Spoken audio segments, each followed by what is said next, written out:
kali ini kita akan membahas seputar penulisan artikel ilmiah. Nah, teman-teman tahu apa itu artikel ilmiah?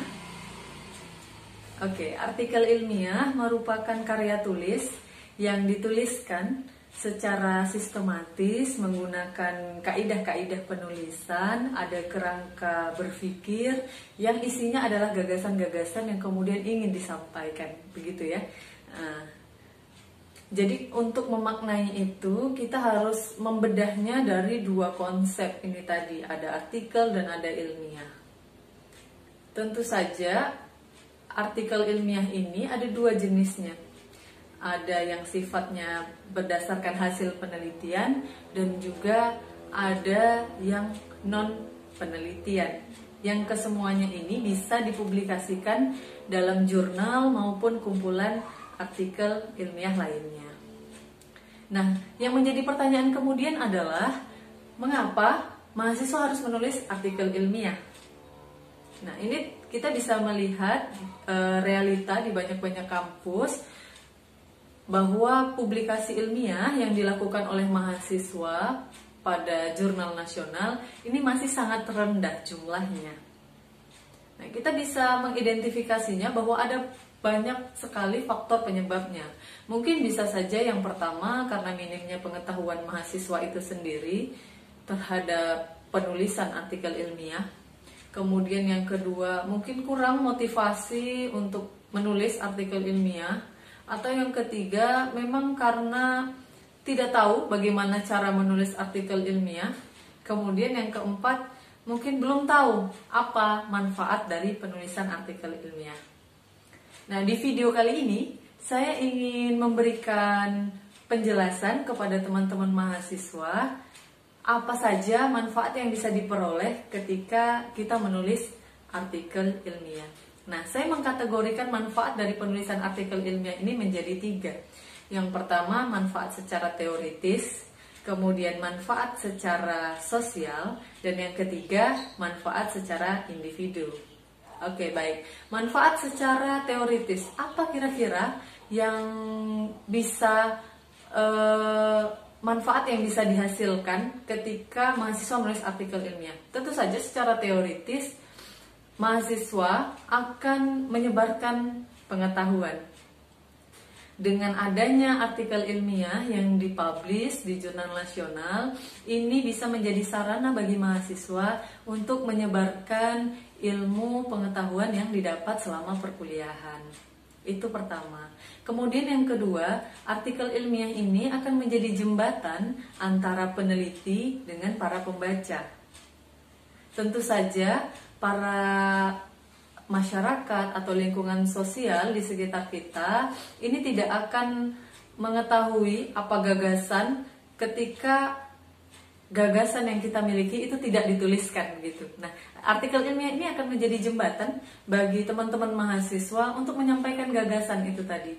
Tadi sifatnya bisa dua, bisa berdasarkan hasil penelitian maupun hasil studi pustaka.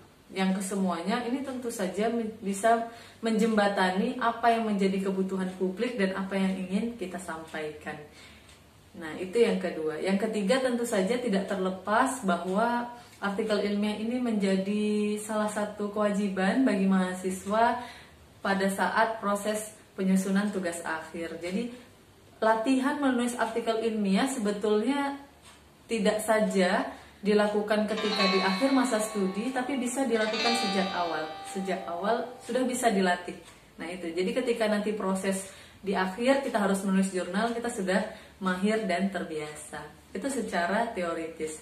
Kemudian manfaat secara sosial, kita bisa mengetahui bahwa dengan aktifnya mahasiswa dalam menulis artikel ilmiah, ini akan memberikan kontribusi terhadap permasalahan yang dialami oleh masyarakat.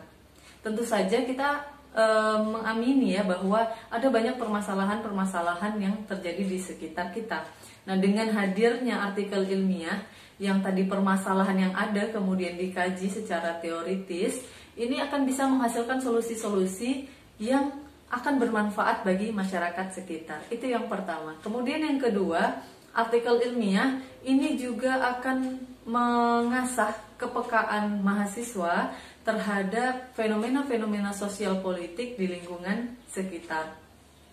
Dengan kepekaan itu tadi, maka mahasiswa akan memiliki tambahan-tambahan pengetahuan terkait info-info terbaru di sekitar mereka, sehingga timbullah ide-ide segar yang mungkin akan bermanfaat bagi tema-tema penulisan skripsi maupun penulisan karya tulis lainnya.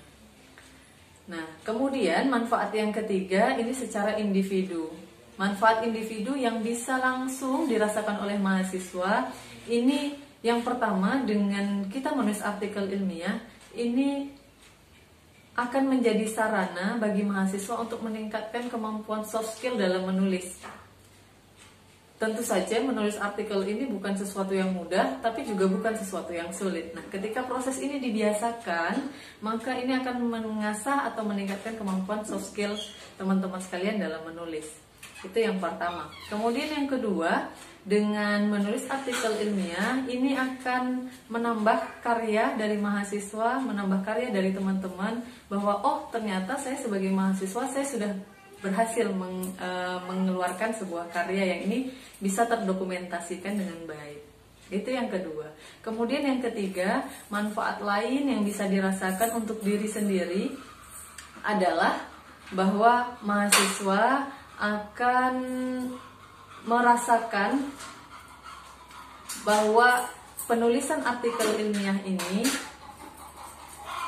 sebagai wujud dedikasi diri sendiri terhadap peran mahasiswa sebagai agent of change dan agent of control dalam pengaplikasian di kehidupan masyarakat.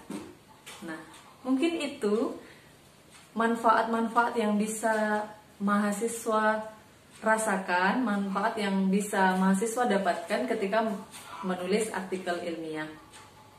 Nah, dengan ini besar harapan teman-teman mahasiswa mau mulai melatih skill dalam menulis, mau mulai menulis artikel dan kemudian mempublikasikannya dalam jurnal nasional. Mungkin itu, terima kasih. Semoga